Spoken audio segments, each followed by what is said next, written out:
Olá, meu irmão e minha irmã, bom dia. Sejam todos bem-vindos a esta segunda-feira, dia 16 de junho. Mais uma vez para louvar e agradecer por todos os dons e todas as bênçãos e graças que recebemos do nosso misericordioso Pai. Estamos aqui mais uma vez para fazer a proclamação do Evangelho e junto com ele uma reflexão.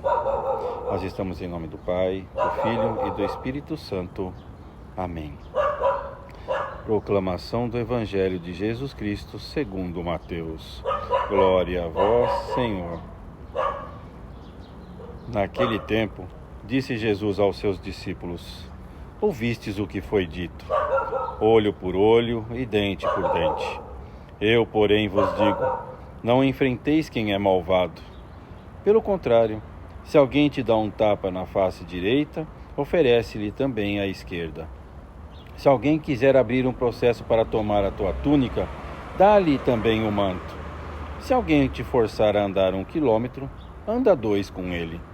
Dá a quem te pedir, e não vires as costas a quem te pede emprestado. Palavra da salvação, glória a vós, Senhor. Nós estamos diante de um dos evangelhos, que é uma sequência do Sermão da Montanha, onde Jesus, mais uma vez, vem nos dizer que a nossa justiça precisa ser melhor que a deles, dos primeiros cristãos. Porque os fariseus, os doutores da lei, os mestres da lei, eles tinham uma série de normas que já eram um avanço para aquela época. Imagina que antes das pessoas terem o temor a Deus, se alguém te ferisse um olho, a pessoa ia lá e matava a outra por conta disso. Infelizmente nós estamos voltando a este momento onde a vida humana vale pouco. Mas quem teme a Deus sabe que nós não devemos fazer essas coisas. E aí, neste contexto, Jesus vem e nos fala assim: olha, para aquela época isso já era um avanço, porque você tinha que ter medida nas suas coisas.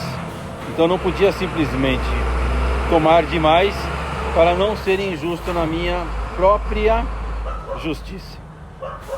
Nesse sentido, Jesus ainda vem mais severo, dizendo assim, que nós não devemos fazer isso. Nós devemos não pagar o mal com o mal, mas pagar o mal com o bem. O perdão. E como é difícil perdoar? Nós sabemos que não é fácil perdoar ninguém. Mas Jesus, ele vem nesse convite nos dizendo que se você perdoa, o tesouro que você ganha não está aqui. O tesouro que você ganha está no céu. Mas nós entendemos isso, nós compreendemos isso. Dar a outra face significa muitas vezes nós nos silenciarmos diante de uma ação que está sendo feita contra nós. Perder para ganhar. Quantas vezes dentro das nossas casas ou dentro das nossas empresas a gente não cede uma ou outra coisa em detrimento de um relacionamento mais saudável? É fácil a gente às vezes saber que está com razão e se deixar vencer, não pelo cansaço ou não por qualquer outro motivo, mas apenas para evitar um desgaste, uma contenda mais severa. Os nossos corações precisam ser mansos e humildes, é o que nos diz o Senhor neste Evangelho.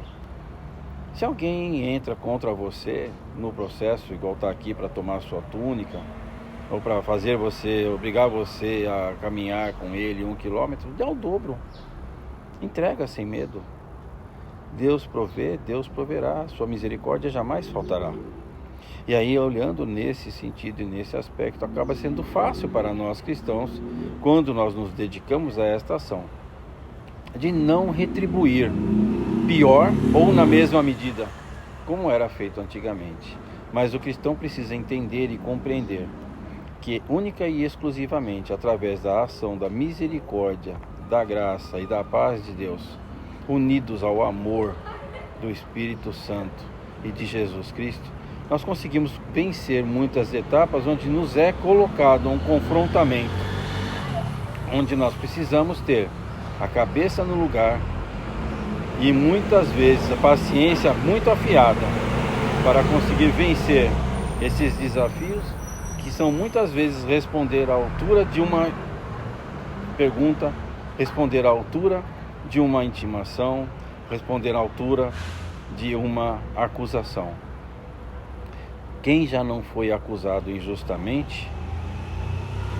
Todos nós. Mas a forma, o modo, a maneira como você responde a esta acusação diz muito mais sobre você do que quem te acusa.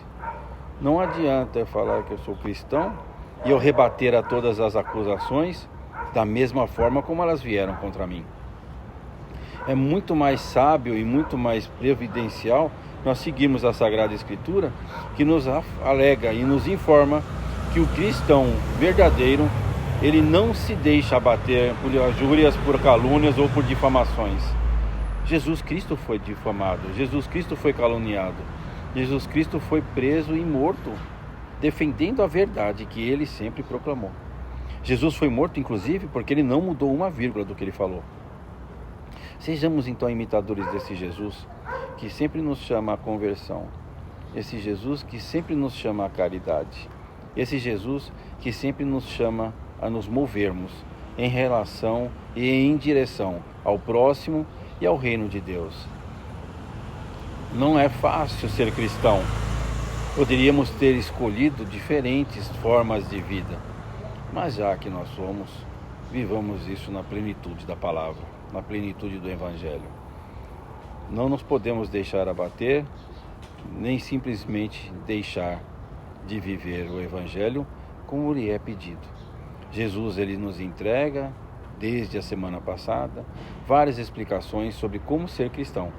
E em todas elas, a palavra de ordem é a misericórdia, é o amor, é o temor, é o conhecimento profundo e íntimo da palavra de Deus. Não do Antigo Testamento, mas a do Novo, que é o centro de todo o Evangelho.